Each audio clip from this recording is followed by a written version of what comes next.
Senate Majority Leader Chuck Schumer, Democrat of New York, on Wednesday slammed Senator Rand Paul for delaying a $40 billion Ukraine aid package by 1 week, calling the move repugnant and predicting the legislation will pass the Senate Thursday.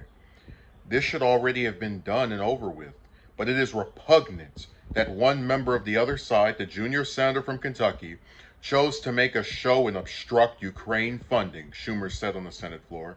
For Senator Paul to delay it for purely political motives is to strengthen Putin's hand, he added, noting the vast majority of Republicans want to see this legislation done. Paul objected to passing the legislation last week, insisting that leaders add language to the package to give the Afghanistan Inspector General oversight of how humanitarian and military assistance is spent in Ukraine. Paul said Monday that voters in Kentucky have applauded his effort to slow the $40 billion package. I went home and I had a standing ovation from 200 people at a Lincoln Day dinner who all say, thank you for holding up this money. We need help at home. We can't get baby formula. We can't pour our gas, he told reporters. The Senate voted overwhelmingly Monday afternoon for a procedural motion to advance the package, 81-11. The Republicans who voted against it were Paul, Marsha Blackburn, John Bosman, Mike Braun, Mike Crapo, Bill Hagerty, Josh Hawley, Mike Lee, Cynthia Loomis, Roger Marshall, all a bunch of Southern Republicans, except for Lee.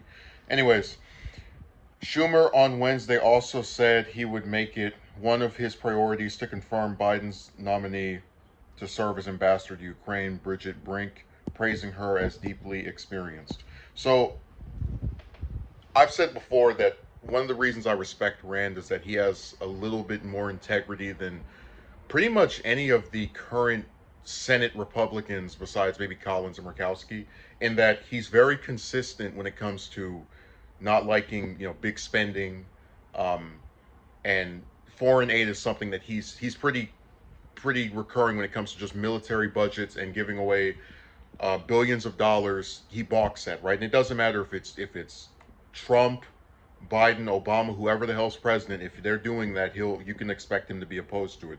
But he makes a really good point about how, and I've seen people express the same perspective.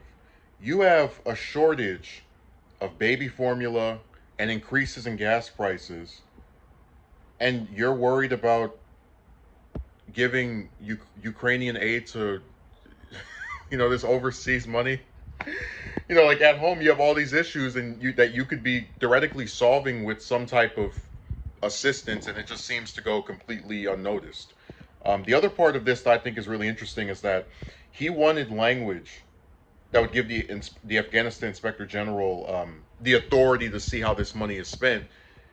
And you have to ask yourself, why would a person who wants Ukrainians to be assisted not be okay with, presumably if they want to know that this money is going to help these people, have a problem with someone over there or a person in charge of this stuff overseeing it to make sure the funds aren't abused or used in ways that the U.S. doesn't want it to be.